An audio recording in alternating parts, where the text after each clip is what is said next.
Hello बच्चों, आज हम लोग नीट पेपर 2025 का सॉल्यूशन करने वाले हैं और हमारा जो सब्जेक्ट रहेगा वो सब्जेक्ट रहेगा जूलॉजी। तो हम बेटा आज पूरे पेपर का एनालिसिस करने वाले हैं कि पेपर कैसा आया है, किस तरह से आया है, कौन कौन से क्वेश्चंस आए हैं, कौन कौन से चैप्टर से कितने क्वेश्चंस आए हैं। ये सब चीज़ें आज की इस वीडियो में देखेंगे। तो आप भी यदि सेल्फ एनालिसिस करना चाहते हैं और देखना चाहते हैं कि कौन कौन से क्वेश्चंस कहाँ से आए हैं, तो आप जुड़े रहिए वीडियो के अंत तक।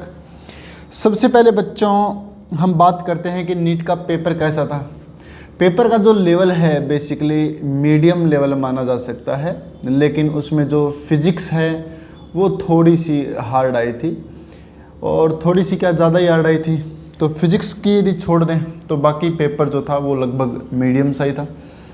तो चलिए जूलॉजी शुरू करते हैं बच्चों।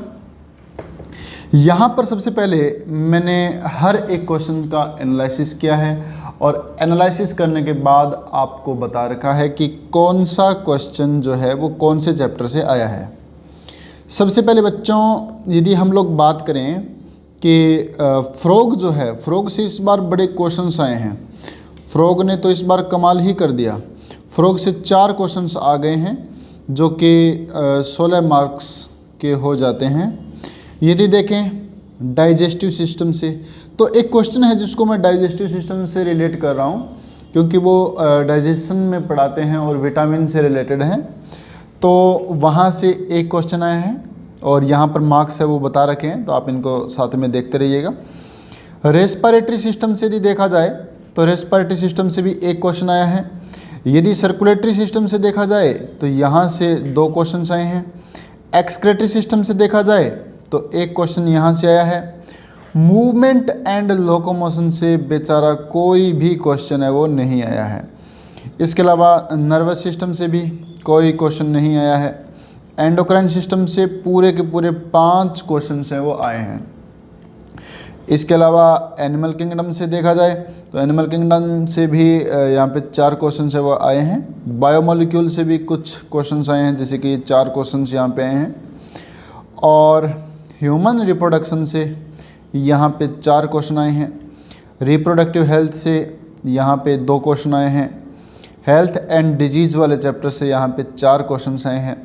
और बायोटेक्नोलॉजी ने तो इस बार बाजी मार ली, तो सबसे ज़्यादा जो क्वेश्चन आए हैं वो बायोटेक्नो से आए हैं। और इवोल्यूशन से इस बार एक क्वेश्चन है वो आया है। मतलब कि नीट का जो पेपर बनाया है उसकी रुचि कहीं ना कहीं देखा जाए तो बायोटेक्नोलॉजी में कुछ ज़्यादा ही रही होगी, है ना। तो बायोटेक्नोलॉजी में 8 क्वेश्चंस यहाँ से दिए हैं। तो यदि देखा जाए तो इस साल का सबसे ज़्यादा वेटेज किस चैप्टर का था, तो सबसे ज़्यादा वेटेज है वो था बायोटेक्नोलॉजी का।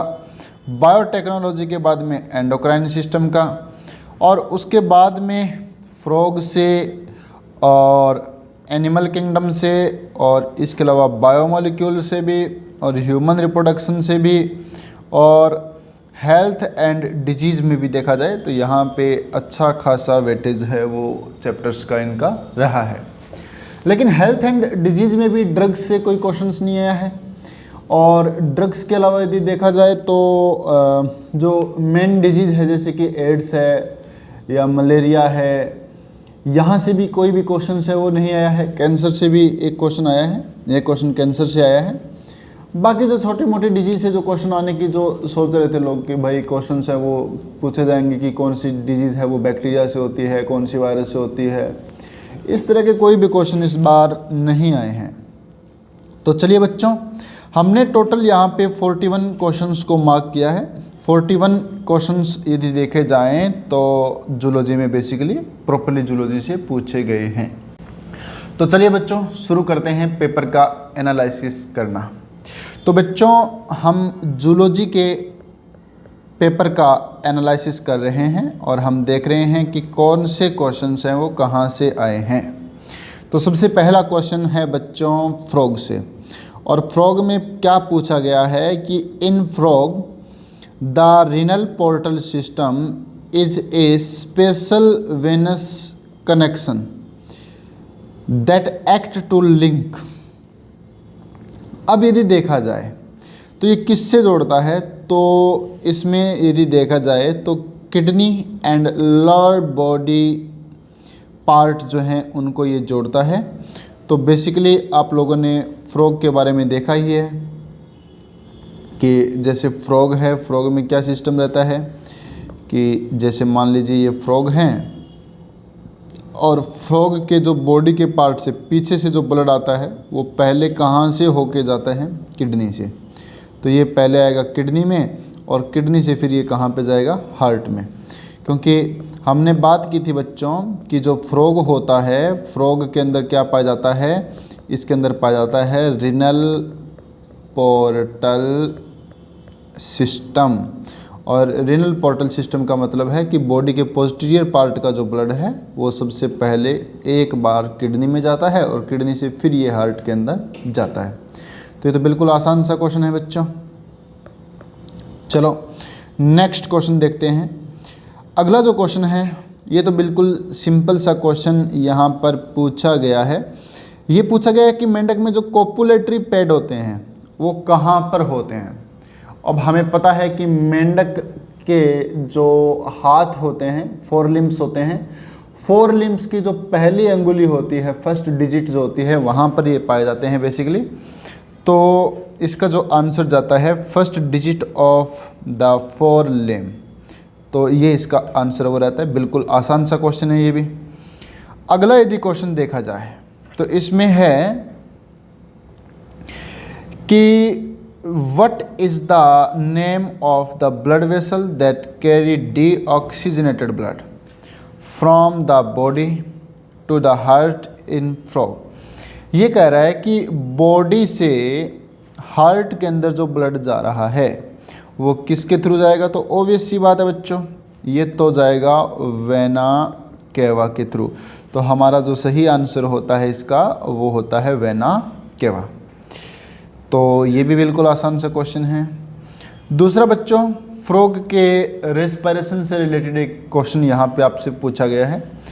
तो इसमें क्या बताया गया है कि frog respire in water by skin. अब इतनी बात तो सही है। एंड बक्कल कैविटी, अब बक्कल कैविटी से सांस नहीं ले पाएगा। पानी में सांस लेने के लिए सिर्फ स्किन काम करती है, बक्कल कैविटी काम नहीं करती। और बक्कल कैविटी से सांस लेने का तरीका ये होता है कि मेंढक अपना मुंह खोल के बैठता है और मेंढक के मुंह के अंदर की तरफ जो म्यूकोसा होती है, उस म्यूकोसा के अंदर बहुत सारी ब्लड वेसल्स होती है, तो वहाँ से डायरेक्ट गैसों का एक्सचेंज हो जाता है। लेकिन ये तो हो ही नहीं पाएगा पानी में। तो इसका बात कि पहला ये जो स्टेटमेंट इसने दिया है उसका ये पॉइंट तो सही है, लेकिन ये पॉइंट हो गया इसका गलत। और स्किन से ये करता है, स्किन और बक्कल कैविटी और लंग्स का यूज करता है कहाँ पे, ज़मीन पर। तो ये बात तो बिल्कुल सही है।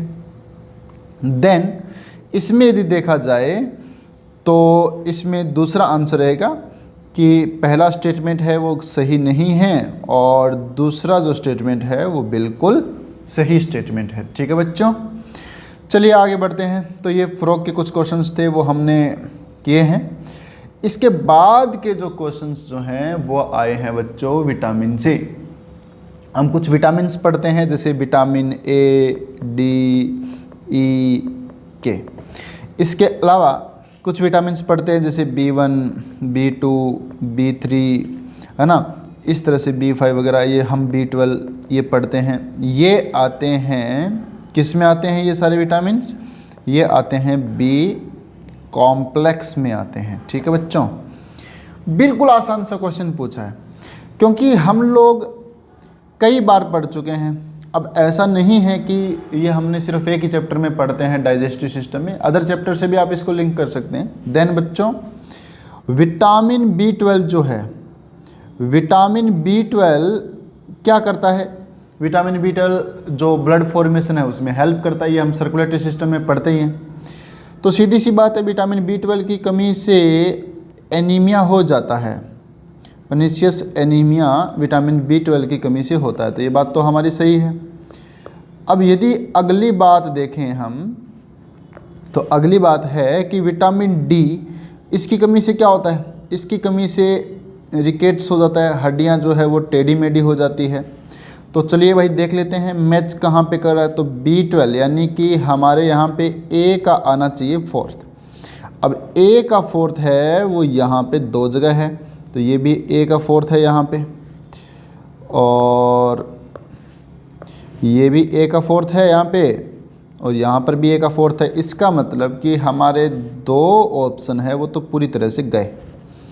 अब बात करते हैं इन दोनों में से। अब भाई बी यानी कि विटामिन डी का जो है वो तीसरा आएगा।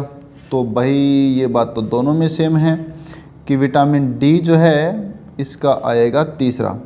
तो विटामिन डी यानी बी का क्या आएगा, तीसरा। तो भाई ये बात तो बिल्कुल सही है। तो इसका तीसरा इसमें है, तीसरा इसमें है, दोनों में सेम है। अब हमें डिफरेंस करना है, वो किसका करना है बच्चों, सी। चलो सी देखते हैं। विटामिन B12 जो है यहाँ पे बच्चों, सॉरी B2, विटामिन B2 जो है इसकी कमी से यहाँ पर क्या होता है, किलोसिस नाम की बीमारी होती है। तो बहुत फेमस है विटामिन B1 B2, है ना।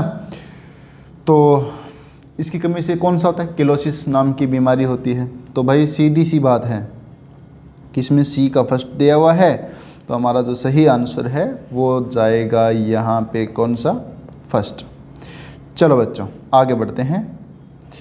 चलो आगे वाले क्वेश्चन को देखें। तो भाई बिल्कुल ही आसान सा क्वेश्चन है, पर हमने इसको बेचारे को रेस्पिरेटरी सिस्टम में इसलिए लिया है कि रेस्पिरेटरी सिस्टम में और कोई क्वेश्चन है ही नहीं। चलो देखते हैं। पहला बताया गया है बच्चों एम्फीसीमा नाम की बीमारी। ये तो लंग्स में होती है, लंग्स में हम लोगों ने पढ़ा था। तो एम्फीसीमा में यहाँ पे क्या रहेगा, damaged alveolar wall and decreased respiratory surface.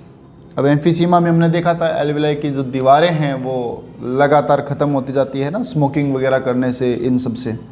तो इसका ये सही है। और सीधा सीधा भाई दूर से चमकता हुआ दिख रहा है, और वो क्या चमकता हुआ दिख रहा है कि जो टिटेनी है, टिटेनी का क्या आना चाहिए, कैल्शियम से रिलेटेड, ये बात आनी चाहिए। तो अब मिला लो, ए का सेकंड और डी का ये आ गया यहाँ पे फर्स्ट। अब बात करें ग्लोमेरुलोनेफ्राइटिस। अब सीधी सी बात है, ग्लोमेरुलोनेफ्राइटिस एक्सक्रेटरी सिस्टम से आपसे पूछा गया है। और एक्सक्रेटरी सिस्टम में आपने कहाँ पर पढ़ा था कि आपने देखा था कि किस तरह से ग्लोमेरुलस में इन्फेक्शन हो गया था, इन्फ्लेमेशन हो गया था। तो इसका आना चाहिए 4। तो सी का 4 कहाँ पे है, सी का 4 है यहाँ पर। तो हमारा जो सही आंसर जाएगा बच्चों वो जाएगा आंसर 3। बहुत ही आसान सा क्वेश्चन था ये तो। चलिए आगे बढ़ते हैं बच्चों। तो अगला क्वेश्चन है बेसिकली बच्चों, इसमें आपसे क्या पूछा गया है, इसमें आपसे प्राइमरी और सेकेंडरी लिम्फोइड ऑर्गन है वो पूछे गए हैं। चलिए क्वेश्चन को सोल्व करते हैं बच्चों। आफ्टर मैचुरेशन इन ए प्राइमरी लिम्फोइड ऑर्गन्स। अब हमें पता है कि जो लिम्फोसाइट है वो प्राइमरी लिम्फोइड ऑर्गन में क्या होती है, मैच्योर होती है।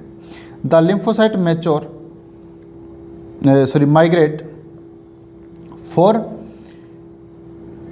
Interactions with antigen to secondary lymphoid organs like. अब ये क्या कर रहा है कि प्राइमरी लिम्फोइड ऑर्गन के अंदर क्या होता है कि लिम्फोसाइट सेल है वो या तो बनती है या फिर उनके अंदर मैच्योर होती है। 2 बातें होती हैं, या इनमें से दोनों ही होगी बातें। और हमें पता है कि प्राइमरी में कौन आता है, प्राइमरी में आता है थाइमस। प्राइमरी लिम्फोइड ऑर्गन में कौन आता है, थाइमस हो गया, बोन मैरो आ गया। तो होता क्या है कि पहले ही पूछ रहा है कि लिम्फोसाइट कहाँ पे बनी। तो हमें तो पता है लिम्फोसाइट कहाँ पे बनी, थाइमस और बोन मैरो में बनी। और उसके बाद ये माइग्रेट कहाँ कर जाती है, तो डायरेक्ट एनसीईआरटी की लाइन है, और ये माइग्रेट कर जाती है सेकेंडरी लिम्फोइड ऑर्गन में। और सेकेंडरी लिम्फोइड ऑर्गन के कुछ एग्जांपल्स यहाँ पर फिर हमें बताए गए हैं बच्चों, जो बच गए, स्प्लीन बच गया, लिम्फ नोड बच गया, और पेयर्स पेचेस बच गए। तो सी, डी और ई। तो यहाँ पर आएगा सी, डी और ई, यानी कि तीसरा आंसर है वो बच्चों हमारा हो जाएगा तीसरा आंसर। चलिए बच्चों आगे बढ़ते हैं हम लोग, और आगे बढ़ते हैं कि हार्ट को रेगुलेट करने से रिलेटेड हैं। भाई कौन कौन रिलेट करता है हार्ट को, तो इसमें हमारा सबसे पहला नोडल टिश्यू, ये तो बात सही है। तो सबसे पहला है हमारा इसमें कौन, नोडल टिश्यू। तो भाई ये हो गया नोडल टिश्यू, ठीक है। दूसरा, यदि देखा जाए तो मेडुला भी कंट्रोल करता है। हार्ट के ऊपर जो रेगुलेशन है वो मेडुला के द्वारा भी रहता है, क्योंकि मेडुला से दो तरह की न्यूरॉन्स आ रही है। हमने सिंपैथेटिक न्यूरॉन और पैरासिम्पैथेटिक न्यूरॉन देखा था, जो हार्ट बीट को कम करना या ज़्यादा करने से रिलेटेड है। तो भाई ये भी सही है। एड्रिनल मेडुला के हार्मोन एपिनेफ्रिन और नॉरएपिनेफ्रिन दोनों ही हार्ट की स्पीड को मोटिवेट कर सकते हैं, मतलब कि कम या ज़्यादा इन चीज़ों से रिलेटेड इनका रहता है। चलो इनको थोड़ा सा मैं बता ही देता हूँ आप लोगों को बच्चों। तो देखिए यहाँ पर आपको किस बात का ध्यान रखना है। देखिए बच्चों, कहानी तो बस इतनी सी है कि ये आपका हार्ट है और हार्ट के अंदर है नोडल टिश्यू। तो ये है नोडल टिश्यू। तो सबसे पहला बात कि नोडल टिश्यू अब ये तो हार्ट को करता ही करता है, रेगुलेट करता ही है ये तो। दूसरा, ब्रेन का बताया गया बेटा, ये पॉन्स हो गया और ये मेडुला। अब हमें पता है ये बात तो कि यहाँ से एक न्यूरॉन जाती है बच्चों, है ना, सिंपैथेटिक न्यूरॉन जाती है और सिंपैथेटिक न्यूरॉन आती है यहाँ तक। और ये क्या रिलीज करती है? ये रिलीज करती है epinephrine plus nor epinephrine release करती है, जिससे क्या होता है SA नोड का मेटाबॉलिज्म बढ़ जाता है और हार्ट रेट जो है वो इंक्रीज हो जाती है। दूसरी न्यूरॉन कौन सी है? दूसरी न्यूरॉन है बच्चों यहाँ पे पैरासिम्पैथेटिक वाली, ये भी यहाँ पे आती है और ये यहाँ पे आती है तो ये एसिटाइल कोलिन रिलीज करती है। तो एसिटाइल कोलिन यदि रिलीज करेगी तो ये हार्ट बीट रेट को क्या कर देगा? डिक्रीज कर देगा। तो इसका मतलब दोनों ही बातें सही है, इसकी ये बात भी सही है और ये नोडल टिश्यू वाली बात भी सही है। तीसरी बात, अब ये कह रहा है कि एड्रिनल मेडुला। अब बच्चों एड्रिनल मेडुला एक ग्लैंड है और ये है एड्रिनल मेडुला, और हमें पता है कि भाई ये जो एड्रिनल मेडुला जो है ये क्या करता है, इसका काम क्या है? यहाँ से हार्मोन निकलते हैं एड्रिनल मेडुला से, सेम वही हार्मोन निकलते हैं जो यहाँ पे सिंपैथेटिक नर्व से निकल रहे हैं। तो मेडुला ऑब्लोगेटा भी इसको कंट्रोल कर रहा था। और इसके अलावा मेडुला जो है किसका? आपके एड्रिनल ग्लैंड का, वो भी इसकी स्पीड को इंक्रीज करेगा, क्योंकि ये सेम वही प्रोडक्ट सिक्रीट कर रहा है जो यहाँ से इस न्यूरॉन के द्वारा सिक्रीट हो रहे थे। तो देन बच्चों हमारा जो आंसर रहेगा वो A भी सही है, B भी सही है और C भी सही है। लेकिन यदि D देखा जाए तो D में क्या है? Adrenal cortical hormone. तो कोर्टेक्स के हार्मोन हार्ट को डायरेक्टली कंट्रोल नहीं करते हैं, तो यहाँ पे D सही नहीं है। तो A, B और C, तो A, B और C ये बात ज़्यादा इसमें सही है। तो चौथा आंसर इसमें आ जाएगा हमारा। चलो बच्चों आगे बढ़ते हैं फटाफट। अब ये तो नेफ्रॉन से रिलेटेड एक सवाल आपसे पूछा गया है, जिसमें एब्जॉर्प्शन रीअब्जॉर्प्शन से रिलेटेड बातें हैं वो की गई है। यहाँ पे सब चीज़ों का सबसे ज़्यादा रीअब्जॉर्प्शन होता है।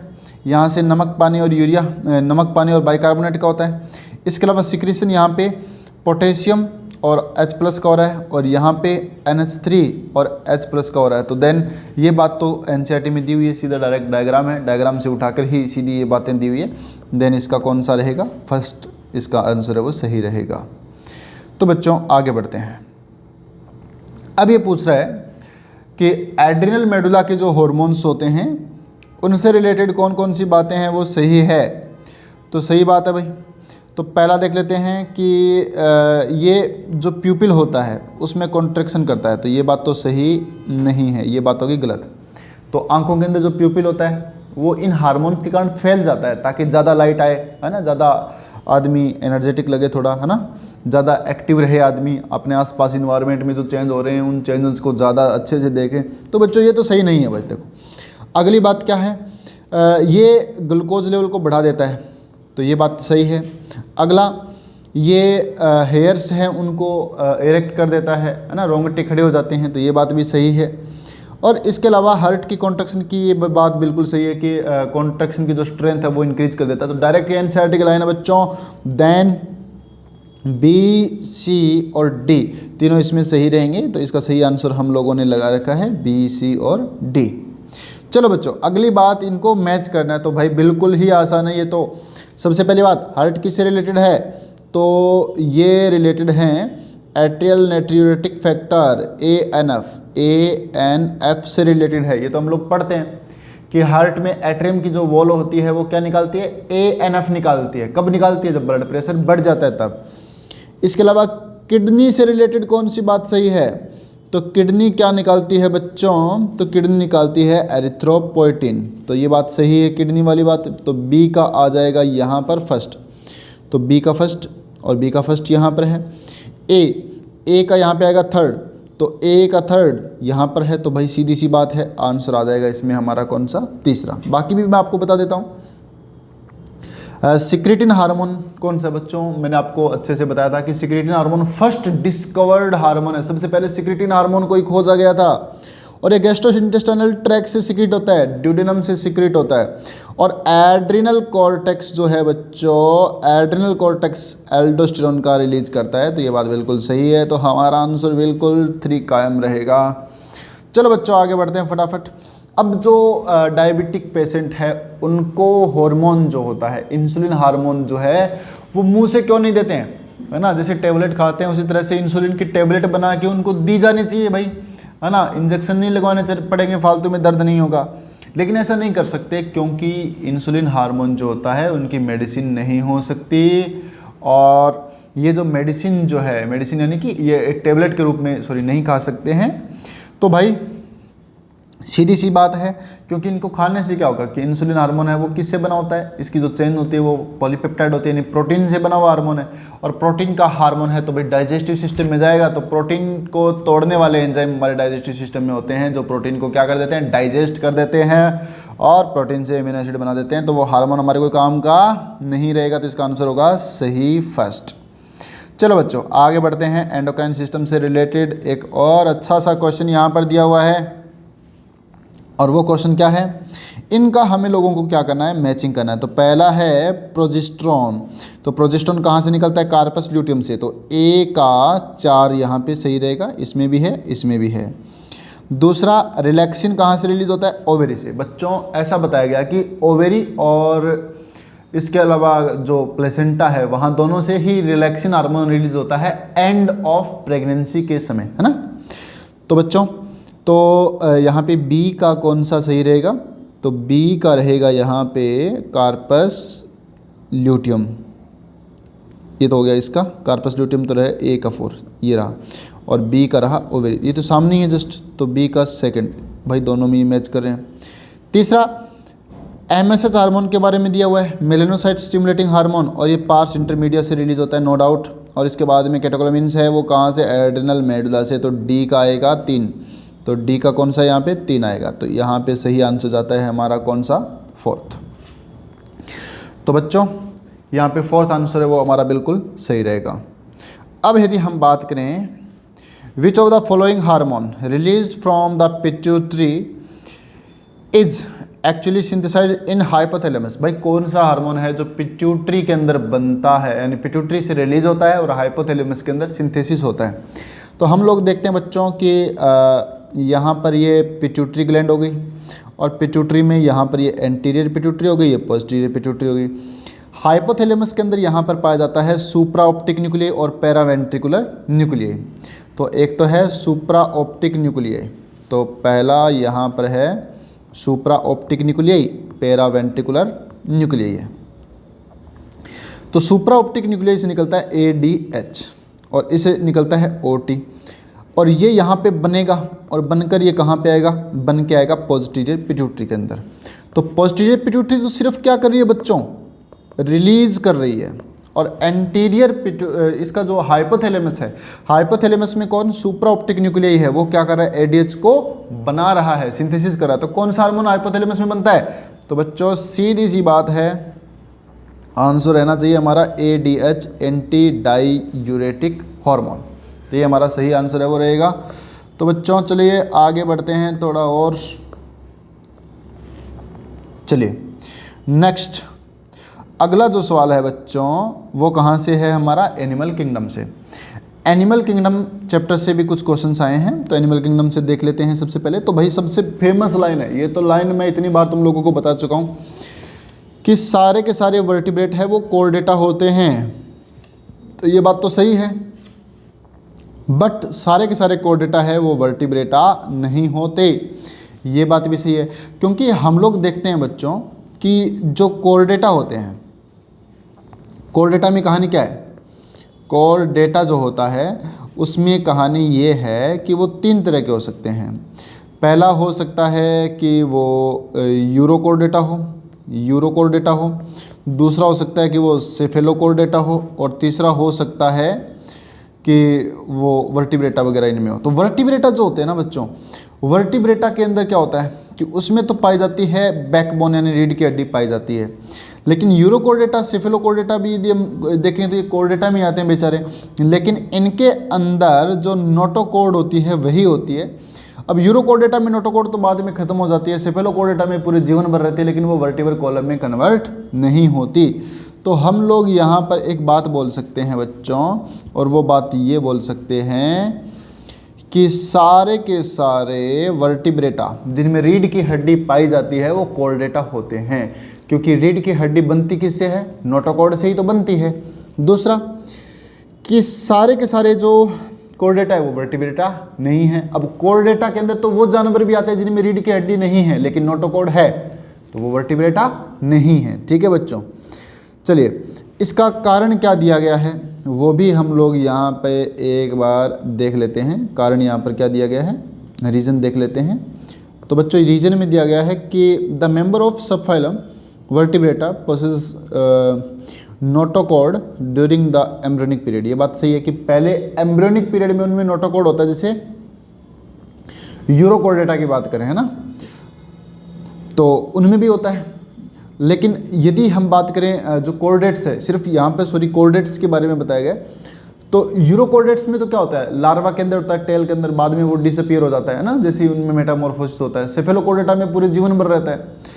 लेकिन वर्टिब्रेटा की यदि बात करें तो वर्टिब्रेटा के बारे में ये कह रहे हैं कि the member of subphylum vertebrata, vertebrata के अंदर क्या हो रहा है ये बता रहे हैं, नोटोकॉर्ड जो है वो उसके अंदर पाई जाती है ड्यूरिंग एम्ब्रियोनिक पीरियड। जैसे हम लोग हैं एम्ब्रियोनिक पीरियड में हमारे पास नोटोकॉर्ड थी, नोटोकॉर्ड रिप्लेस हो जाती है उसके बाद में कार्टिलेज या बोन से बने हुए वर्टिब्रल कॉलम के अंदर इन अडल्ट। तो भाई हमारे अंदर क्या होता है, पहले एम्ब्रियोनिक स्टेज में तो होती है हमारे पास नोटोकॉर्ड, और उसके बाद में जब अडल्ट बन जाता है तो ये बन जाता है वर्टिब्रल कॉलम में कन्वर्ट हो जाती है, जो कि बना हो सकता है किस चीज़ से, बोन से भी और कार्टिलेज से। तो ये बात भी सही है बिल्कुल।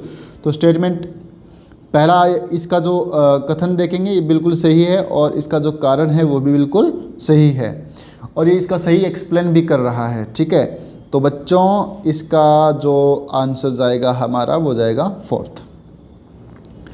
अब चलिए हम बात करते हैं नेक्स्ट। अब ये कह रहा है इकाइनोडर्मेटा से रिलेटेड एक सवाल आपसे पूछ रहा है कि उसमें वाटर वेस्कुलर सिस्टम पाया जाता है, तो इस वाटर वेस्कुलर सिस्टम का क्या योगदान है, ये क्या काम करता है। तो भाई इसका काम क्या है बच्चों, तो पहली बात ये सीधा सीधा दे रखा है कि रेस्पिरेशन और लोकोमोशन में हेल्प कर रखा है, तो पहला ए स्टेटमेंट इसका सही रहेगा। दूसरा इसका सही नहीं रहेगा क्योंकि ये एक्सक्रीशन में हेल्प नहीं करता है, क्योंकि ऐसा एनसीईआरटी में नहीं दिया हुआ है ना कि एक्सक्रीशन में हेल्प करता है नहीं करता है, ऐसा कुछ भी एनसीईआरटी में नहीं दिया हुआ है। और तीसरा ये कैप्चर करता है और ट्रांसपोर्ट करता है फूड का, तो ये बात भी बिल्कुल सही है, ये एनसीईआरटी की लाइन है एकदम सेम टू सेम। और यहाँ पर एक्सक्रीशन आ गया, डाइजेशन आ गया तो नहीं होगा, इसमें डाइजेशन आ गया तो नहीं आ गया, क्योंकि डाइजेशन तो भाई डाइजेस्टिव सिस्टम के अंदर होता है ना। तो इसमें ए और सी बिल्कुल क्या रहेंगे, सही आंसर है वो रहेंगे। चलिए बच्चों आगे बढ़ते हैं फटाफट। अब का जो सवाल है वो थोड़ा सा और ज़्यादा इंटरेस्टिंग है, आपको थोड़ा सा सोचना पड़ेगा। ये क्या कह रहा है कि ये कह रहा है यहाँ पे कि trying find out the characteristic of A newly found animals. A researcher did the, थोड़ा सा इसको हटाना पड़ेगा, 1 मिनट। हाँ चलिए यहाँ पे देखते हैं, हिस्टोलॉजी ऑफ अडल्ट एनिमल। एक जानवर है, कोई रिसर्चर है, उसने किसी जानवर को देखा है भाई, है ना। तो आगे देखते हैं उसने क्या ऑब्जर्व किया। इसमें एक केविटी है, पहली बात, पहला हमारा जो केस रहेगा इसमें केविटी तो है, केविटी है with presence of mesodermal tissue, cavity भी है और मीजोडर्म भी है, दोनों बात है। तो केविटी है विद मीजोडर्म भी है, was observe toward the alimentary canal. और ये जो है नो मेसोडर्मल टिश्यू, इसमें मेसोडर्मल टिश्यू तो है लेकिन वो किधर है बताओ, बॉडी वॉल की तरफ है, ये है बॉडी वॉल की ओर, लेकिन मेसोडर्मल टिश्यू नहीं है, किसकी तरफ नहीं है, एलिमेंट्री कैनाल की तरफ नहीं है। तो मेसोडर्म जो है वो एलिमेंट्री कैनाल की तरफ नहीं है, इसकी तरफ है। तो अभी आपसे पूछ रहा है कि किस तरह का ये एनिमल है, सिलोम इसकी कैसी रहेगी। तो भाई हमारे बेटा ये केस क्या है हमारा, ये कह रहा है कि हमारे पास एक जानवर है और उस जानवर का हमने एनालिसिस किया, कोई रिसर्चर है या हम लोग मान लो हमने इसका क्या किया, एनालिसिस किया। तो भाई जानवर जो है वो कौन सी सिलोम की बेस पे हम देखें तो कौन सी कैटेगरी में हम उसको रख सकते हैं। पहली बात, इसमें मेसोड्रम है तो ये ट्रिप्लोब्लास्टिक रहेगा बेचारा। अब ट्रिप्लोब्लास्टिक रहेगा और इसमें मेसोड्रम जो है वो सिर्फ और सिर्फ कहाँ है, बॉडी वॉल की तरफ है, एलिमेंट्री कैनाल की तरफ नहीं है। अब पहली बात, एसिलोमेट नहीं है, क्यों, क्योंकि इसके अंदर एक कैविटी है, ठीक है, तो सही बात है कि एसिलोमेट तो नहीं हो सकता। दूसरी बात, ये सिलोमेट भी नहीं हो सकता, क्योंकि सिलोमेट होता तो एलिमेंट्री कैनाल के चारों तरफ भी क्या होता, मेसोड्रम होता, तो वो भी नहीं हो सकता। तो हम कहेंगे कि साइजोसिलोमेट भी नहीं रहेगा और स्पंजोसिलोमेट तो होता ही नहीं है, तो बचा क्या, स्यूडोसिलोमेट। तो इसमें कैविटी भी रहेगी, मेसोड्रम भी रहेगा और कैविटी जो है, मेसोड्रम जो है वो एलिमेंट्री कैनाल के चिपके हुए नहीं रहेगा। तो इसका सही आंसर कौन सा रहेगा, हमारा फर्स्ट आंसर है वो सही रहेगा। बिल्कुल ये अच्छा क्वेश्चन है, थोड़ा सा बढ़िया लेवल का क्वेश्चन है, घुमा देने वाला क्वेश्चन है। यदि आप इसमें प्रॉपर्ली नहीं सोचोगे तो हो सकता है कि संभावना है कि आप इसको गलत कर सकते हैं। अब तो आगे तो बिल्कुल एक लाइन है बेटा कि साइक्लोस्टोमेटा जो होते हैं वो क्या होते हैं। साइक्लोस्टोमेटा मतलब गोल मुंह वाले जो एनिमल्स होते हैं वो कैसे होते हैं, तो सीधी सी बात है, मछलियों के ऊपर वो क्या पाए जाते हैं, एक्टोपैरासाइट, है ना, एक्टोपैरासाइट के रूप में वो रहते हैं। चलो आगे बच्चों, ये रिएक्शन आप लोगों को दी हुई है और इसमें पूछा गया कि कौन सा एंजाइम ने ये काम किया है। तो भाई सीधी सी बात है, ये डायरेक्ट एनसीईआरटी का एग्जाम्पल है, तो ये काम सीधा किसको जाता है, ट्रांसफेरेज को। तो ये तो बिल्कुल एनसीईआरटी की लाइन है। तो ये बोल रहा है कि एंजाइम का जो प्रोटीन वाला पार्ट है उस प्रोटीन वाले पार्ट को क्या कहेंगे, तो ये तो सीधी सी बात है, एपो एंजाइम कहते हैं। चलो आगे बढ़ते हैं। कौन सा एंजाइम जो है वो हीम एज प्रोस्थेटिक ग्रुप के रूप में रखता है, तो ये तो कैटलेज एंजाइम है। जो हमने एंजाइम के जो देखा था उसमें प्रोस्थेटिक ग्रुप वगैरह ये अलग अलग तरह से है ना, तो चैप्टर के लास्ट में जो टॉपिक है तो उसमें हमने ये देखा था कि कैटलेज वाला जो रिएक्शन हो रहा था हाइड्रोजन पेरोक्साइड वाला, तो इसमें ये बिल्कुल सही रहेगा। तो बिल्कुल आसान से है। इसके अलावा इनको मैच करना है, तो इनको मैच कैसे करें भाई, तो इनको मैच करने के लिए तो सबसे पहले एडिनोसिन दिया हुआ है, तो एडिनोसिन का यहाँ पर आएगा कौन सा, ये क्या है एडिनोसिन, तो ये है न्यूक्लियोसाइड। एडिनालिक एसिड ये क्या है यहाँ पे, तो ये है न्यूक्लियोटाइड। ये तो बिल्कुल आसान सही है बच्चों। इसके अलावा नाइट्रोजन बेस एडिनिन, ये नाइट्रोजनस बेस है, तो इसका आ गया फर्स्ट। तो सी का फर्स्ट कौन सा है, ये सही है ना, तो सी का फर्स्ट है इसमें भी और इसमें भी फर्स्ट, दोनों में, इनमें दोनों में फर्स्ट है और ये दोनों ठीक है, यहाँ पे है, ये भी ठीक है। तो ए का 3, तो इसमें सही कौन सा रहेगा, हमारा सेकंड वाला सही रहेगा। तो बिल्कुल आसान से सवाल है। चलो बच्चों अब आ जाते हैं हम लोग 12th क्लास में। 11th क्लास में इतना ही था और 12th क्लास में अभी हम लोग देखेंगे ह्यूमन रिप्रोडक्शन और रिप्रोडक्टिव हेल्थ, है ना। तो इनको देखते हैं बच्चों। तो बिल्कुल आसान सा है यहाँ पे तो सवाल कि पहला बोल रहा है कि लगभग बेसिक स्ट्रक्चर जो है वो लगभग 12 हफ्ते में बन जाता है। 12 हफ्ते का मतलब 4 हफ्ते 4 हफ्ते 4 हफ्ते, तो 4 × 12 यानी कि 3 महीने की बात करें तो 3 महीने में बेसिक स्ट्रक्चर बन जाती है। तो बच्चों स्टेटमेंट ए इसमें सही रहेगा और स्टेटमेंट बी यदि देखा जाए तो उसमें क्या, in human major organ system are formed at end of 8th week, तो ये बात तो भाई सही नहीं है। इसके अलावा सी देखा जाए तो हर्ट बन जाता है पहले मंथ के लास्ट में, तो ये बात सही है। और इसके अलावा यदि डी देखा जाए तो इसमें क्या कर रहा है, ये जो फिंगर्स वगैरह है ठीक है, ये बन जाए लिम्स डिजिट्स, ये बात भी सही है। और लास्ट वाला देखा जाए ई, तो ये बात इसमें क्या है, तो 5वें महीने के लास्ट में हेयर देखे जाते हैं, तो एनसीईआरटी की लाइन है। तो ये एक एम्ब्रियोनिक डेवलपमेंट नाम का जो टॉपिक है एनसीईआरटी में, उसमें आपको बताया गया कि कौन से ऑर्गन कब इनके बन जाते हैं, तो वहाँ से डायरेक्ट उठाया हुआ। तो इसमें समझाने वाला कुछ नहीं है, डायरेक्ट सीधा याद करने वाला है। तो बच्चों इसमें आंसर हो जाएगा हमारा 3। आगे बढ़ते हैं फटाफट। तो भाई ये तो बिल्कुल अच्छा सा सीधा सा सवाल है कि पहली बार मेंस्ट्रुएशन होता है उसको क्या बोलते हैं, मेनार्क बोलते हैं। तो उसमें कुछ समझाने वाला नहीं है, एम्ब्रियोलॉजी का एक अच्छा सा क्वेश्चन है। आईवीएफ का ये केस दिया गया है कि आईवीएफ यदि करते हैं तो भाई इसकी कमियां क्या क्या है। तो कमियों में बच्चों यहाँ पर क्या बताया गया है, तो कमियों में सबसे पहले कि जो इससे क्या होता है कि जो मदर है वो मर सकती है, इसकी हाई रिस्क रहती है। तो कोई आईवीएफ इसलिए थोड़ी करवाएगा कि वो मरे, है ना। तो मरने की जहाँ पे संभावना होती है वो काम नहीं किए जाते हैं अक्सर, है ना। तो सीधी सी बात है कि स्टेटमेंट ए है इसका क्या है, गलत है। इससे जान का कोई रिस्क नहीं है।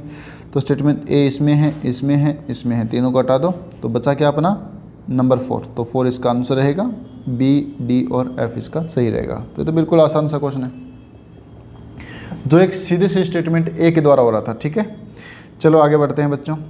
आगे यहाँ पे बताया गया स्पर्म के बारे में, बिल्कुल बेसिक सा सवाल है ये, तो कुछ भी नहीं है, बिल्कुल इजी लेवल का सवाल है ये तो, है ना। कि हेड के अंदर क्या होता है स्पर्म के, तो सीधी सी बात है हेड के अंदर होता है जेनेटिक मटेरियल होता है। मिडिल पीस के अंदर क्या होता है, मिडिल पीस जो है वो एनर्जी से रिलेटेड होता है, इसमें माइटोकॉन्ड्रिया वगैरह होते हैं, है ना। और एक्रोसोम के अंदर क्या होते हैं, एंजाइम्स होते हैं। और टेल में क्या होता है, स्पर्म मोटिलिटी टेल में होती है। तो इसका 4th आंसर है वो बिल्कुल सही रहेगा, इसमें कुछ भी ऐसा समझाने वाला नहीं है। क्वेश्चन नंबर 122 जो है बच्चों वो थोड़ा सा समझने वाला ज़रूर है। तो इसमें ये क्या पूछ रहा आपसे, तो आपको इनको पढ़ना है और उसके बाद में आपको जो सही आंसर है वो देना है। इसमें कि सही कौन कौन से हैं, ठीक है। तो पहला, reductive division for the human female gametogenesis start earlier than male gametogenesis. ये कह रहा है कि फीमेल के अंदर मियोसिस फर्स्ट जो है वो स्टार्ट हो जाता है अर्ली कंपेयर टू मेल के। तो क्या ये बात सही है? तो फीमेल में तो एम्ब्रियोनिक स्टेज में स्टार्ट हो जाता है। एम्ब्रियोनिक स्टेज में आप लोगों ने देखा था कि प्राइमरी oocyte बना था, है ना। मैं चलो बता देता हूँ थोड़ा सा कि उगोनिया थे बहुत सारे, पहले उगोनिया बने, उगोनिया से क्या बना था, प्राइमरी oocyte। अब प्राइमरी oocyte ने बेचारे के 4 कदम होते हैं, प्रोफेज, मेटाफेज, एनाफेज और टीलोफेज। तो जैसे ये डिवीजन में उतरता है, सेल डिवीजन में उतरेगा, तो प्रोफेज फर्स्ट के अंदर ये यहाँ पर क्या हो जाएगा, अटक जाएगा, डिवीजन अटक जाता है। हम लोग ऐसे पढ़ते हैं ना कि डिवीजन अटक जाता है, एम्ब्रियोनिक स्टेज की बात थी। तो पहला स्टेटमेंट बिल्कुल सही है। स्टेटमेंट बी यदि देखा जाए, the gap between the first meiotic division and second meiotic division is much shorter for male compare to female. तो बच्चों दूसरी बात ये आपसे बताई गई है कि मेल के अंदर मियोसिस फर्स्ट होता है और उसके बाद में होता है मियोसिस सेकंड। फीमेल में भी मियोसिस फर्स्ट होता है और मियोसिस होता है सेकंड। तो बच्चों ये कह रहा है कि मेल में ये काम जो है ना, मेल के अंदर ये काम है वो जल्दी हो जाता है कंपेयर टू फीमेल के। तो ये बात बिल्कुल सही है, क्योंकि फीमेल में जो इनके बीच में जो गैप है वो बहुत लंबा होता है बच्चों। जैसे फॉर एग्जांपल मैं आपको बताता हूँ कि फीमेल में एम्ब्रियोजेनेसिस जो गैमेटोजेनेसिस है वो कब स्टार्ट हुआ, वो एम्ब्रियोनिक स्टेज में हुआ। और पूरा कब होगा, पूरा जो है गैमेटोजेनेसिस वो तब होगा जब फर्टिलाइजेशन हो जाएगा, यानी अडल्ट हो जाएगी तब होगा ना। 12-13 साल की उम्र में जब सिस्टम स्टार्ट हो जाए तब होता है। तो सीधी सी बात है कि भाई डिवीजन अटका हुआ था फर्स्ट वाला, वो स्टार्ट होगा कब होगा, 13 साल के बाद में।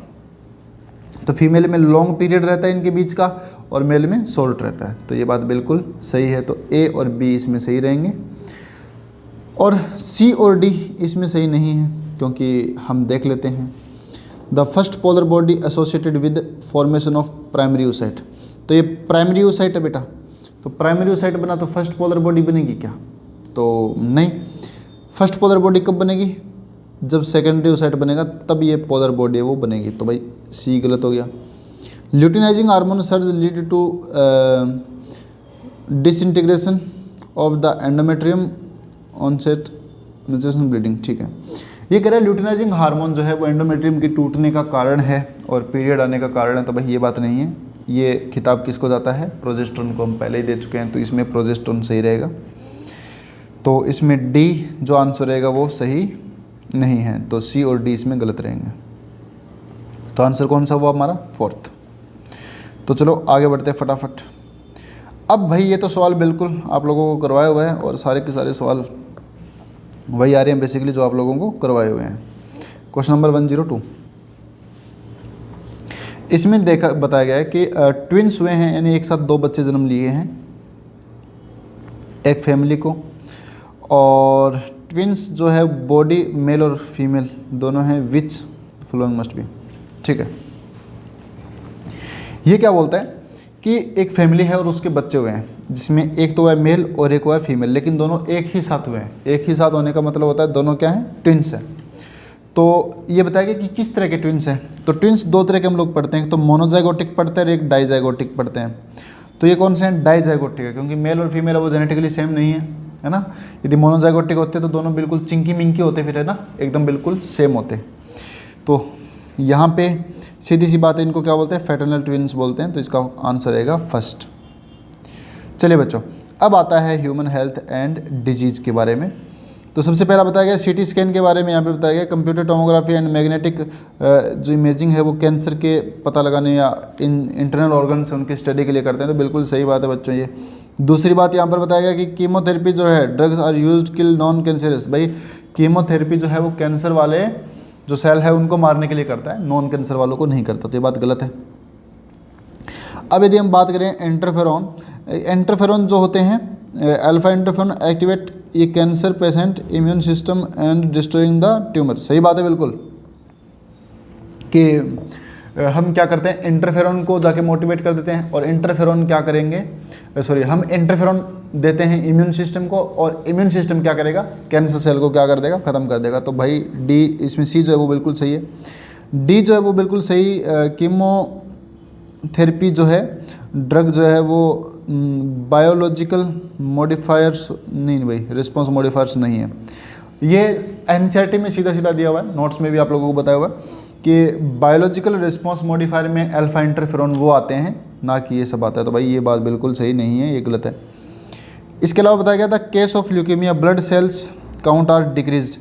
अब ल्यूकीमिया के अंदर क्या होता है? आरबीसी नहीं, डब्ल्यूबीसी बढ़ जाती है। ये बोला कि ब्लड की सेल कम हो जाती है, तो भाई ये तो सही नहीं कह रहा। इसमें ए और सी ज़्यादा सही है। तो ए और सी कहाँ गया? ए और सी, ये बिल्कुल सही जवाब इसका रहेगा। चलो बच्चों आगे बढ़ते हैं हम लोग। आगे पूछ रहा है बिल्कुल आसान सा क्वेश्चन, कुछ भी नहीं है इसमें, कि कौन सी इम्यूनिटी है जो बर्थ के टाइम से होती है और नॉन स्पेसिफिक होती है। तो सीधी सी बात है, ये तो इन्नेट इम्यूनिटी होती है। जैसे कि सभी लोगों में स्किन है, वो सब में होती है। इन्नेट में क्या आती है? जैसे स्किन वगैरह होना।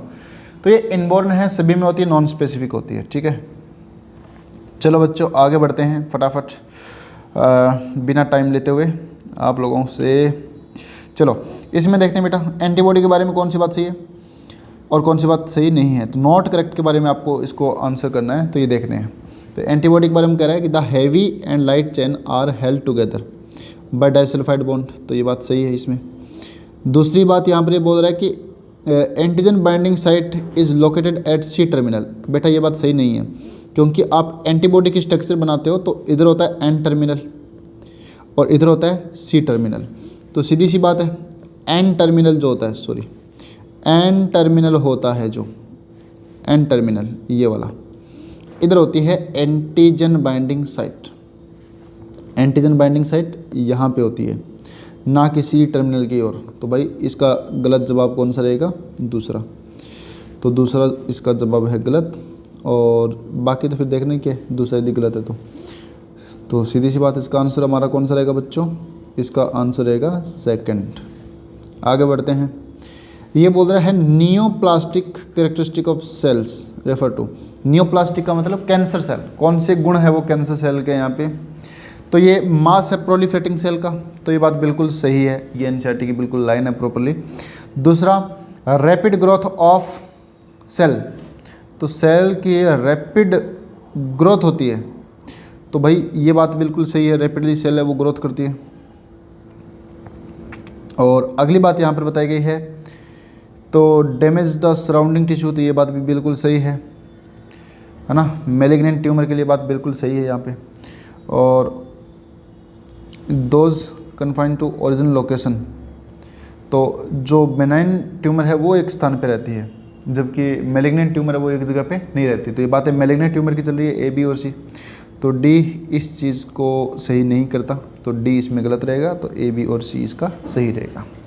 तो ट्यूमर आप लोग पढ़ते हो, तो ट्यूमर में आप लोग बेनाइन ट्यूमर पढ़ते हो, मैलिग्नेंट ट्यूमर पढ़ते हो, है ना। मैलिग्नेंट ट्यूमर में प्रोलिफरेटिंग सेल होती है जो रैपिडली ग्रोथ करती है, ये बात सही है।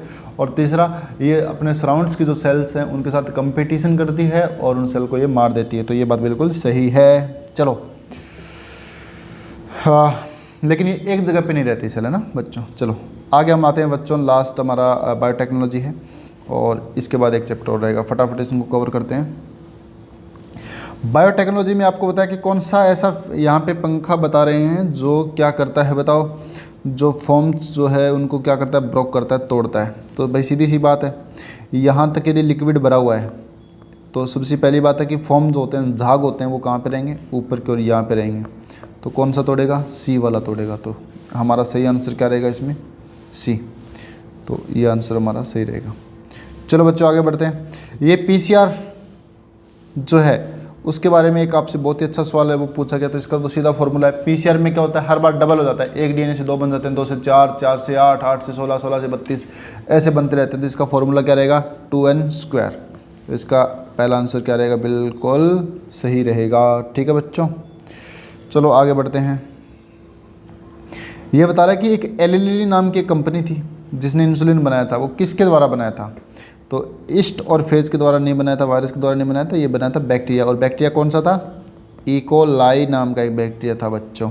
ठीक है, चलो बच्चों अगला क्वेश्चन आपसे बहुत ही अच्छा क्वेश्चन पूछा गया है, बड़ा खास क्वेश्चन आप लोगों से पूछा गया है।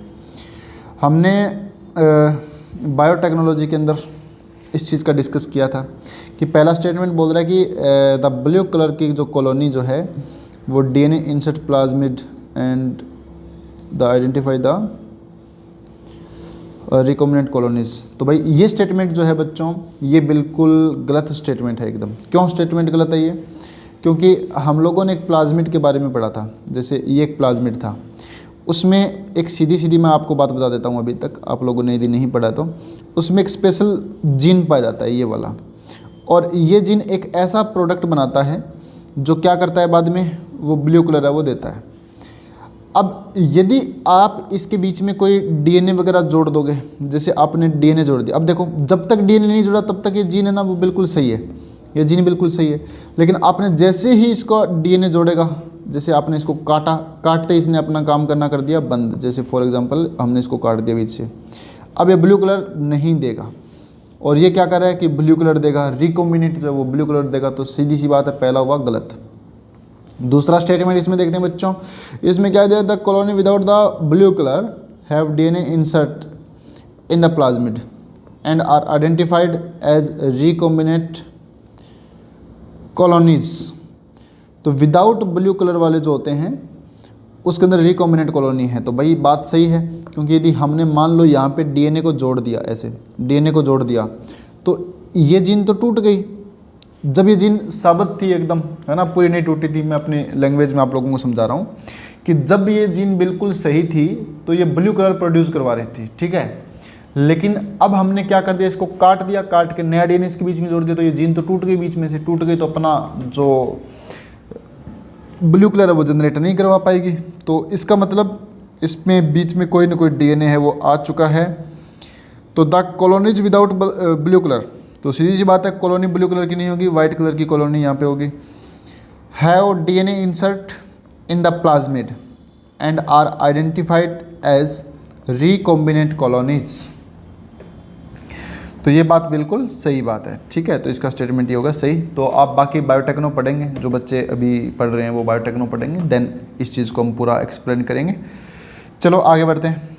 अब कौन कौन से एंजाइम ऐसे हैं बच्चों जो काम में लेते हैं हम लोग कॉलोनिंग के अंदर। तो रेस्ट्रिक्शन एंजाइम तो लेते हैं भाई, फ्रेगमेंट को काटने पीटने के चक्कर में। लाइगेज को भी हम लोग क्या करते हैं, इसको यूज में लेते हैं क्या, डीएनए लाइगेज। तो अच्छा, जो हमें वो देखना है जो नहीं है ना, काम में नहीं लेते हैं, उनको देखना है। तो पहली बात रेस्ट्रिक्शन एंजाइम जो है उनको तो काम में लेते हैं। डीएनए लाइगेज को भी काम में लेते हैं बच्चों। डीएनए म्यूटेज नाम का एंजाइम तो हमने कभी पढ़ा ही नहीं बायोटेक्नो के अंदर कि इसको भी काम में लेते हैं, ऐसा नहीं है। और इसके अलावा हम रिकॉम्बिनेज के बारे में भी नहीं पढ़ा हम लोगों ने, और पॉलीमरेज हमने पढ़ा है, टेक पॉलीमरेज हमने पढ़ा है ना, एक टेक पॉलीमरेज था। तो कौन कौन से एंजाइम इसमें काम आते हैं, तो ये तो हम लोगों ने अभी तक पढ़ लिया है ना, बायोटेक्नो जब हमारे चल रही है तो इसमें हम लोगों ने डिस्कस कर लिया था। तो रेस्ट्रिक्शन एंजाइम तो काम में लेते हैं। डीएनए के जो फ्रेगमेंट्स है बच्चों, ये तो आप समझ सकते हो। तो डीएनए के छोटे छोटे फ्रेगमेंट्स बन गए, ये देखो किससे बने थे, REE के द्वारा, REE के द्वारा। लाइगेज को भी हमने काम में लिया था, और इसके अलावा हमने किसको काम में लिया था, पॉलीमरेज को भी काम में लिया था। टेक पॉलीमरेज वगैरह हम लोगों ने पढ़ा था, है ना, तो इनको काम में लिया था हमने। काम में कौन सा नहीं लिया था, काम में नहीं लिए थे C और D, तो इसका C और D रहेगा आंसर, सही आंसर। चलो बच्चों आगे बढ़ते हैं फटाफट। और आगे एक बिल्कुल अच्छा सा सवाल है, ये तो आप लोगों ने भी पढ़ लिया है, हमारा हो चुका है। तो इसमें आप लोगों ने क्या पढ़ा है कि डीएनए फ्रेगमेंट जो है वो निकाले जाते हैं, अलग किए जाते हैं जेल इलेक्ट्रोफोरेसिस द्वारा, can be used in of recombinant DNA. ठीक है, तो ये बात तो बिल्कुल सही है कि हम लोग जेल इलेक्ट्रोफोरेसिस के द्वारा जो रिकॉम्बिनेंट डीएनए है उस डीएनए को हम क्या कर सकते हैं, अलग कर सकते हैं। तो ये बात बिल्कुल सही है, स्टेटमेंट पहला सही है। दूसरा स्टेटमेंट क्या है कि छोटे साइज का जो डीएनए है, DNA fragment are observed near anode. सही बात है बच्चों कि एक बिल्कुल सिंपल सी बात है, जैसे हम लोगों ने वो करते हैं ना, जेल इलेक्ट्रोफोरेसिस करते हैं, तो हमने देखा था कि कई लोग दौड़ रहे थे, है ना, जो बड़े बड़े लोग थे वो पीछे रह गए और छोटे लोग हैं वो आगे निकलते गए। तो भाई यहाँ पर होता है एनोड, एनोड का मतलब प्लस होता है ना, इलेक्ट्रोड हमने लगाए थे, यहाँ पे एनोड होता है, और यहाँ पर क्या होता है बच्चों, यहाँ पे होता है कैथोड। तो एनोड की तरफ छोटे यहाँ पे सेगमेंट रहेंगे ये वाले, और बड़े सेगमेंट कहाँ पे रहेंगे, कैथोड की ओर रहेंगे। तो ये बात बिल्कुल सही बात है। फाउंड वेल, क्योंकि वेल जो थी, वेल का मतलब जहाँ पे हमने डीएनए जो डाला था, है ना, वो डीएनए हमने यहाँ पे डाला था। हमने सबसे पहले यहाँ पे डीएनए डाला, डीएनए डाल के हमने यहाँ पे करंट चालू किया, और फिर यहाँ पे प्लस और माइनस जो दोनों हैं इन्होंने अपनी तरफ इनको खींचना स्टार्ट कर दिया। हमें पता है डीएनए के ऊपर क्या होता है, नेगेटिव चार्ज होता है बच्चों, फॉस्फेट के कारण, है ना, नेगेटिव चार्ज के कारण डीएनए वो इधर खींचा चला जाता है। लेकिन जो आप देखते हो कि एक रेजिस्टेंस डेवलप होता है, किसके द्वारा होता है, जेल के द्वारा। तो जेल के बीच में से निकल के जाना बहुत बड़ी बात होती है। तो डीएनए के छोटे छोटे सेगमेंट है वो जल्दी से निकल के आगे चले जाएंगे, आगे भाग जाएंगे, एनोड की तरफ भाग जाएंगे। लेकिन जो डीएनए के बड़े बड़े सेगमेंट है वो जल्दी से आगे नहीं बढ़ पाएंगे, रेजिस्टेंस उन पे रहेगा थोड़ा सा, लेकिन बेचारे पीछे रह जाएंगे, है ना। बिल्कुल सही जवाब यहाँ पर। तो कौन सा रहेगा इसका, फोर्थ। चलो 2 क्वेश्चन हो रहे हैं बच्चों, फटाफट इनको देख लेते हैं। तो ये क्वेश्चन नंबर 180 हम लोग देख रहे हैं। तो इसमें दिया गया है इन अबो plasmid alien pieces of DNA inserted E coli site. ठीक है, which of the following will be chosen the select the recombinant colonies. तो सीधी बात है, यही जो हमने सवाल अभी पीछे पढ़ा था, बीटा गैलेक्टोसाइडेज वाला, है ना, जीन हमने पढ़ा था लेक्चर्ड। खैर, तो हमने जो जीन पढ़ा था अभी जस्ट पीछे की ओर जो हमने डिस्कस किया था बच्चों, जो ब्लू कलर वाला वो डिस्कस किया था। सीधी सी बात है, रिकॉम्बिनेट आप करोगे, यहाँ से काटोगे तो काटते यहाँ से क्या हो जाएगा, यहाँ से जैसे आप काटोगे तो ये टूट जाएगा, अलग अलग हो जाएगा। देन यहाँ पे ब्लू कलर है वो प्रोड्यूस नहीं होगा। जब तक ये साबुत रहेगा तब तक ब्लू कलर है वो बनता रहेगा। हम लोग इसको आगे पढ़ेंगे, देन हम इसका डिस्कस करेंगे। तो यहाँ पे रिकॉम्बिनेंट है तो उसको हमें कैसे पता चलेगा, रिकॉम्बिनेंट जो वो वाइट कलर की कॉलोनी के अंदर पाया जाएगा। तो बिल्कुल सही जवाब है ये, इसका सही जवाब कौन सा है, दूसरा। अब हम बात करते हैं बेटा 116, क्वेश्चन नंबर 116। तो इसमें तो साइलेंसिंग वाला टॉपिक दिया हुआ है, हम आगे पढ़ेंगे अभी जो हमारे चल रहा है इसके अलावा। तो साइलेंसिंग हम पढ़ेंगे mRNA वाला, ठीक है। तो इसमें कौन सा आंसर सही रहेगा, इसमें रहेगा फोर्थ वाला। तो इसमें DsRNA कॉम्प्लीमेंट्री DsRNA इसके अंदर काम में लेते हैं हम लोग, वो तो बिल्कुल सिंपल सी बात है, हम लोग इसको देखेंगे। तो खैर एक क्वेश्चन और है, इसको भी सल्टा देते हैं फटाफट। तो इसमें देखते हैं बेटा, स्वीट पोटैटो और पोटैटो दोनों ही क्या करते हैं, आलू और शक्कर के अंदर दोनों ही फूड को स्टोर करते हैं, नीचे की ओर पा जाते हैं। तो सीधी सी बात है, तो बिल्कुल आसान से फोर्थ ये एनालॉजी और कन्वर्जेंट इवोल्यूशन को शो करते हैं। तो बस ये बात बिल्कुल सही है। तो बच्चों ये हमने सॉल्यूशन किया है बहुत जल्दी। तो आप लोगों को ऐसा लगे कि कोई क्वेश्चन समझ में नहीं आया है, किसी क्वेश्चन पे आप दोबारा से चाहते हैं कि उस पर पूरा आप ध्यान दीजिए और थोड़ा सा अच्छे से उसको और ज़्यादा एक्सप्लेन करें, तो आप लोग कमेंट करके उसको ज़रूर बताइएगा। और यहाँ पे आप बताइएगा कि आपको पेपर का लेवल कैसा लगा, क्या आपको पेपर का लेवल आसान लगा, क्या आपको पेपर का लेवल हार्ड लगा या मीडियम लगा, किस तरह का लेवल आपको लगा जूलॉजी के पेपर का। और आप लोग कमेंट्स में बताइए कि आप लोगों ने जो पढ़े हैं उनमें से कितने क्वेश्चंस आए हैं, है ना, जहाँ तक आपने पढ़ा है और जहाँ से क्वेश्चन पूछा गया है, जहाँ तक आपका सिलेबस हो गया, तो वहाँ तक कितने क्वेश्चंस आपके पढ़े हुए में से आए हैं। तो मेरे हिसाब से तो भाई सारे क्वेश्चन आए हैं पढ़े हुए में से, एक भी क्वेश्चन ऐसा नहीं आया जो आप लोगों ने क्लास में नहीं किया है। तो फिर भी आप लोग अपना जो रिव्यू है वो ज़रूर दें, और कुछ आपको पूछना है, कोई बात ऐसी आ रही है मन में, या किसी क्वेश्चन को आप चाहते हैं कि सर इस पर हमें कन्फ्यूज़न है अभी भी, तो थोड़ा सा और इसको एक्सप्लेन कर दीजिए, देन आप लोग इसको ज़रूर बताएं। तो कैसी लगी वीडियोस, तो आप बच्चों जो दूसरे और बच्चे हैं जो नीट कर रहे हैं और अभी जो पढ़ रहे हैं 11th-12th में, उन तक आप ज़रूर वीडियो को शेयर करना, ताकि उनको पता चले कि नीट का जो पेपर है वो इस बार किस तरह का आया है और उन्हें इनमें से कितने सारे क्वेश्चन है वो आते हैं, कितने वो सोल्व कर पाते हैं।